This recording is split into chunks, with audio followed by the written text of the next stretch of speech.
ನಮಸ್ಕಾರ. ನಾನು doctor Rajashekhar Coromandel international ಕಂಪನಿನಲ್ಲಿ ಅಗ್ರೋನಮಿಸ್ಟ್ ಆಗಿ ಬೇಸಾಯ ತಜ್ಞನಾಗಿ ಕೆಲಸ ಮಾಡ್ತಿದ್ದೀನಿ. ಮುಖ್ಯವಾಗಿ ನಾನು ಹಾಸನ್ ಮತ್ತು ಕೊಡಗೇರಿನ ನಾನು ನೋಡ್ಕೊತಿದ್ದೀನಿ. ಹಾಸನ್ ಅಂತ ಬಂದಾಗ ಹಾಸನ್ ಮತ್ತು ಮೈಸೂರು ಭಾಗ, ಶುಂಠಿ ಅಂತ ಬಂದಾಗ ಈ ಹಾಸನ್ ಮತ್ತು ಮೈಸೂರು ಭಾಗದಲ್ಲಿ ಯಥೇಚ್ಛವಾಗಿ ಬೆಳೆಯುವಂಥದ್ದು. ಅಂದ್ರೆ ಈ ಭಾರತ ದೇಶದಲ್ಲೇ ಕರ್ನಾಟಕ ರಾಜ್ಯ ಎರಡನೇ ಅತಿ ದೊಡ್ಡ ಶುಂಠಿ ಬೆಳೆಯುವಂತ ಪ್ರದೇಶವನ್ನು ಹೊಂದಿದೆ. ಸೊ ಅದರಲ್ಲಿ ನಮ್ಮ ಹಾಸನ್ ಡಿಸ್ಟಿಕ್ ಆದಂತ ಅರಕಲಗೂಡು ಆಗಿರ್ಬೋದು, ಚನ್ನರಾಯಪಟ್ಟಣ ಆಗಿರ್ಬೋದು, ಹಾಸನ್ ಅರಸೀಕೆರೆ ಆಗಿರ್ಬೋದು, ಹೀಗೆ ಒಂದು 3 ರಿಂದ 4 ತಾಲೂಕುಗಳಲ್ಲಿ ಮತ್ತು ಮೈಸೂರು ಭಾಗದಲ್ಲಿ ಪಿರಿಯಾಪಟ್ಟಣ ಮತ್ತು ಹುಣಸೂರಿನಲ್ಲಿ ಯಥೇಚ್ಛವಾಗಿ ಈ ಶುಂಠಿನ ಬೆಳೀತಾರೆ. ಯಾವುದೇ ಒಂದು ಸಸ್ಯ ಬೆಳಿಬೇಕಾದ್ರೆ 17 ಪೋಷಕಾಂಶಗಳು ತುಂಬಾ ಇಂಪಾರ್ಟೆಂಟ್ ಆಗ್ತವೆ.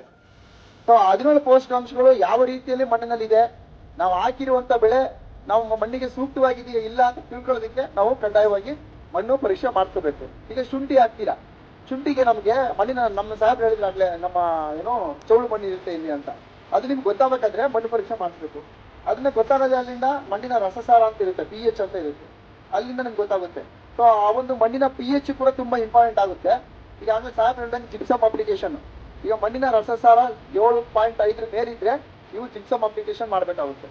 ಆವಾಗ ನಿಮಗೆ ನೀವು ಹಾಕಿರುವಂತ ಬೆಳೆಗೆ ಸೂಕ್ತವಾಗುತ್ತೆ. ಈಗ ಶುಂಠಿ ಹಾಕ್ಬೇಕಂದ್ರೆ ಇಷ್ಟೇ pH ಇರ್ಬೇಕಂತ ಒಂದು ಇರುತ್ತೆ. ಸೊ ಅದನ್ನ ನೀವು ಸೆಟ್ ಮಾಡ್ಬೇಕಂದ್ರೆ ಈ ಜಿಪ್ಸಮ್ ಎಲ್ಲ ಅಪ್ಲಿಕೇಶನ್ ಮಾಡಿ ನೀವು ಮಣ್ಣನ್ನ ರೆಡಿ ಮಾಡ್ಬೇಕಾಗುತ್ತೆ. ಈ ಗೋದಾವರಿ ಗೋಲ್ಡ್ ಇಂದ ಉಪಯೋಗಗಳು ಏನು ಅಂತ ಹೇಳಿದ್ರೆ ವಾಟರ್ ಹೋಲ್ಡಿಂಗ್ ಕೆಪಾಸಿಟಿ ಇನ್ಕ್ರೀಸ್ ಆಗ್ತಾ ಇದೆ, ಮತ್ತೆ ಸಾಯಿಲ್ ಕಾರ್ಬನ್ ಚೆನ್ನಾಗ್ ಆಗ್ತಿದೆ, ಮಣ್ಣೊಂದು ನ್ಯೂಟ್ರಿಷನ್ ಚೆನ್ನಾಗ್ ಆಗ್ತಾ ಇದೆ. ನಮ್ಗೆ ಮೇನ್ ಆಗಿ ಶುಂಠಿ ಬೆಳೆಯಲ್ಲಿ ಏನಂತ ಹೇಳಿದ್ರೆ ಇಳುವರಿ ತಗೊಳ್ಳಿಕ್ಕೆ ತುಂಬಾ ಇಂಪಾರ್ಟೆಂಟ್ ಇದೆ. ಈ ಗೋದಾವರಿ ಗೋಲ್ಡ್ ಯೂಸ್ ಮಾಡೋದ್ರಿಂದ ಮೇನ್ ಆಗಿ ಏನಾಗ್ತದೆ ಅಂತ ಹೇಳಿದ್ರೆ ಸೂಕ್ಷ್ಮ ಜೀವಿಗಳನ್ನ ಭೂಮಿಯಲ್ಲಿ ಹಾಗೆ ಕಾಪಾಡ್ಕೊಂಡು ಬರ್ತದೆ. ಇದರಿಂದಾಗಿ ನಮ್ಮ ಶುಂಠಿಗೆ ಇಳುವರಿ ಮತ್ತೆ ಸೈಜ್ ಇದೆಲ್ಲ ಇನ್ಕ್ರೀಸ್ ಆಗ್ತದೆ. ಶುಂಠಿ ಮೇನ್ ಆಗಿ ಖಾರ, ರುಚಿ ಅದೆಲ್ಲ ಇಂಪ್ರೂವ್ ಆಗ್ತದೆ. ಎನ್ರಿಚ್ ಬಳಸಿದ ಉದ್ದೇಶದಿಂದ ಭೂಮಿಯಲ್ಲಿ ಬರುವಂತಹ ರೋಗ ಮತ್ತು ಕೀಟಗಳು ತಡೆಗಟ್ಟುವುದಕ್ಕೆ ಉಪಯೋಗ ಆಗಿದೆ. ಎನ್ರಿಚ್ ಅಲ್ಲಿ ಆರ್ಗಾನಿಕ್ ಕಾರ್ಬನ್ ಅಂದರೆ NPK ರೂಪದಲ್ಲಿ ಎಲ್ಲ ಸತ್ವಗಳು ಸಿಗ್ತವೆ. ಕೆಮಿಕಲ್ ಗೊಬ್ಬರಗಳನ್ನು ಹಾಕ್ತಾ ಇದ್ವಿ, ಅದ್ರ ಜೊತೆಗೆ ಸಲ್ಫರ್ ಗೊಬ್ಬರನೂ ಸಜೆಸ್ಟ್ ಮಾಡಿದ್ರು, ಅದನ್ನು ಕೊಡ್ತಾ ಇದ್ದೀವಿ. ಸ್ಟಾರ್ಟಿಂಗಲ್ಲಿ ನಾಟಿ ಮಾಡಬೇಕಾದ್ರೆ ಕೊನೆಗೆ ಹಾಕ್ತೀವಿ, ಅದಾದಮೇಲೆ 90 ದಿನಕ್ಕೆ ಸಲ್ಫರ್ ಗೊಬ್ಬರನ ಕೆಮಿಕಲ್ ಗೊಬ್ಬರ ಜೊತೆ ಕೊಡ್ತಾ ಇದ್ದೀವಿ. ಕಾಂಪ್ಲೆಕ್ಸ್ ಗೊಬ್ಬರದ ಜೊತೆ ಸಲ್ಫರ್ ಮ್ಯಾಕ್ಸ್ ಗೊಬ್ಬರನೂ ಕೊಡ್ತಾ ಇದ್ದೀವಿ. ಕೊಡೋದ್ರಿಂದ ಶುಂಠಿ ಬೆಳೆ ಸ್ಟಾರ್ಟಿಂಗಲ್ಲಿ ಗುಣಿ ಗೊಬ್ಬರವಾಗಿ ಕೊಡ್ತೀವಿ. ತದನಂತರ 3 ತಿಂಗಳಿಗೆ ಒಂದ್ಸರಿ ಕೊಡೋದ್ರಿಂದ ಈ ಶುಂಠಿಯಲ್ಲಿ ಗಾತ್ರ ಮತ್ತು ಇಳುವರಿ, ಶೈನಿಂಗು, ಘಾಟು ತುಂಬ ಚೆನ್ನಾಗಿದೆ. ಸರ್ ನಮಸ್ತೆ, ನನ್ನ ಹೆಸರು ರಕ್ಷಿತ್ ಅಂತ, ಶ್ರೀ ಬಾಲಾಜಿ ಏಜೆನ್ಸೀಸ್, ಖುದ್ದ ಹಾಸನ ಜಿಲ್ಲೆ. ಸರ್ ನಾನು ಕೋರಮಂಡಲ್ ಡೀಲರ್ ಆಗಿರ್ತೀನಿ. ಸರ್ ಈಗ ನಮ್ಮ ಜಿಲ್ಲೆಯಲ್ಲಿ ಪ್ರಮುಖ ಬೆಳೆ ಶುಂಠಿ ಬರ್ತಾ ಇದೆ, ಜಾಸ್ತಿ ಹೆಚ್ಚಾಗಿ ಶುಂಠಿ ಬರ್ತಾ ಇರೋದು.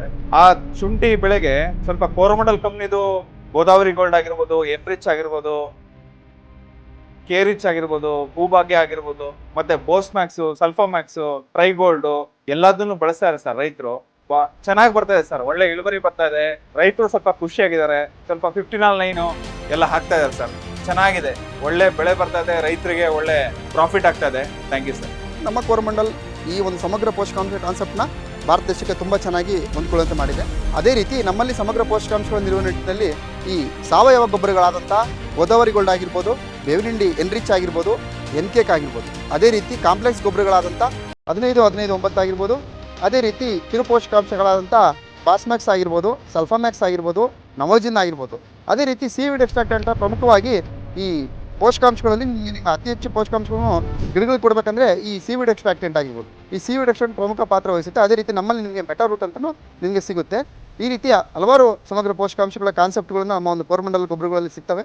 ಇದನ್ನು ನಾವು ಬಳಸಿ ಶುಂಠಿಯಲ್ಲಿ ನಮ್ಮ ಹಾಸನ ಭಾಗದಲ್ಲಿ ಪ್ರಮುಖವಾಗಿ ಯಥೇಚ್ಛವಾಗಿ ಇದೇ ಪೋಷಕಾಂಶಗಳನ್ನು ಯೂಸ್ ಮಾಡಿ ಹೆಚ್ಚುವಾಗಿ ಇಳುವರಿ ತಗೋತಿದ್ದಾರೆ. ತಾವು ಕೂಡ ಬಳಸಿ ಇಳುವರಿ ತಗೋಬೇಕಂತ ತಮ್ಮಲ್ಲಿ ಕಳಕಳಿಯ ವಿನಂತಿಸ್ಕೊಳ್ತಾ ನಮಸ್ತೆ.